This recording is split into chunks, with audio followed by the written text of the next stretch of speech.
श्री राम द्वितीय सर्ग। वन के भीतर श्री राम, लक्ष्मण और सीता पर विराध का आक्रमण। रात्रि में उन महर्षियों का आतिथ्य ग्रहण करके सवेरे सूर्योदय होने पर समस्त मुनियों से विदा ले श्री रामचंद्र जी पुनः वन में ही आगे बढ़ने लगे। जाते जाते लक्ष्मण सहित श्री राम ने वन के मध्य भाग में एक स्थान को देखा जो नाना प्रकार के मृगों से व्याप्त था। वहां बहुत से रीछ और बाघ रहा करते थे। वहां के वृक्ष, लता और झाड़ियां नष्ट भ्रष्ट हो गई थी। उस वन प्रांत में किसी जलाशय का दर्शन होना कठिन था। वहां के पक्षी वहीं चहक रहे थे। झिंगुरों की झंकार गूंज रही थी। भयंकर जंगली पशुओं से भरे हुए उस दुर्गम वन में सीता के साथ श्री रामचंद्र जी ने एक नरभक्षी राक्षस देखा जो पर्वत शिखर के समान ऊंचा था और उच्च स्वर से गर्जना कर रहा था। उसकी आंखें गहरी, मुंह बहुत बड़ा, आकार विकट और पेट विकराल था। वह देखने में बड़ा भयंकर, घृणित, बेडौल, बहुत बड़ा और विकृत वेश से युक्त था। उसने खून से भीगा और चर्बी से गीला व्याघ्र चर्म पहन रखा था।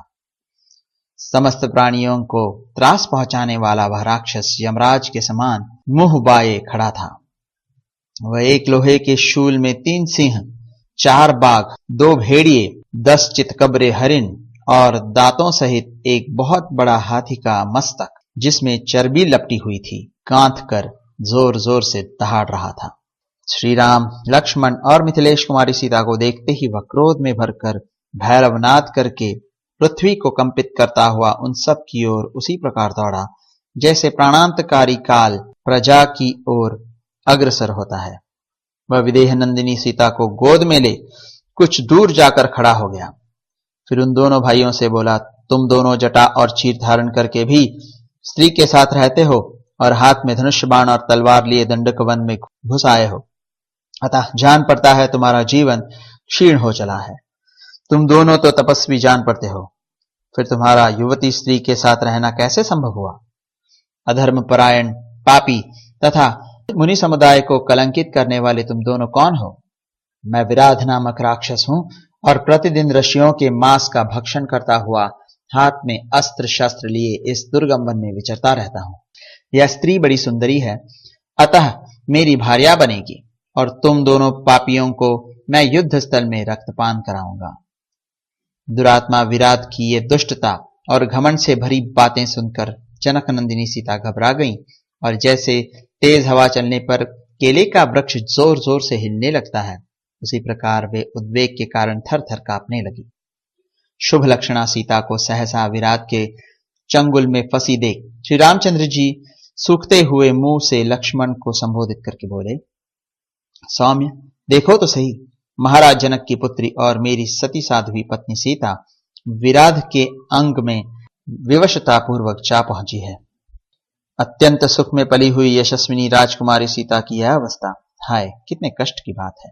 लक्ष्मण, वन में हमारे लिए जिस दुख की प्राप्ति कैकेयी को अभीष्ट थी और जो कुछ उसे प्रिय था, जिसके लिए उसने वर मांगे थे, वह सब आज ही शीघ्रता पूर्वक सिद्ध हो गया। तभी तो वह दूरदर्शिनी कैकेयी अपने पुत्र के लिए केवल राज्य लेकर नहीं संतुष्ट हुई थी, जिसने समस्त प्राणियों के लिए प्रिय होने पर भी मुझे वन में भेज दिया, वह मेरी मझली माता कैकेयी आज इस समय सफल मनोरथ हुई है।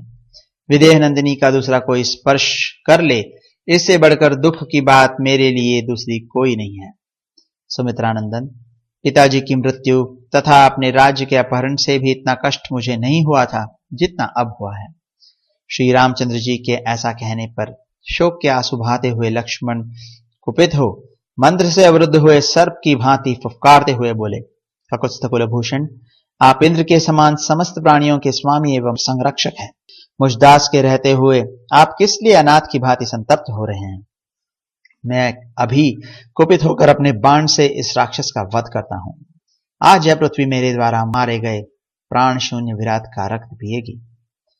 राज्य की इच्छा रखने वाले भरत पर मेरा जो क्रोध प्रकट हुआ था, उसे आज मैं विराट पर छोड़ूंगा, जैसे वज्रधारी इंद्र पर्वत पर अपना वज्र छोड़ते हैं। मेरी भुजाओं के बल के वेग से वेगवान होकर छुटा हुआ मेरा महान बाण आज विराट के विशाल वक्षस्थल पर गिरे। इसके शरीर से प्राणों को अलग करें तत्पश्चात यह विराट चक्कर खाता हुआ पृथ्वी पर पड़ जाए। इस प्रकार श्री वाल्मीकि निर्मित आर्ष रामायण आदि काव्य के अरण्य कांड में दूसरा सर्ग पूरा हुआ।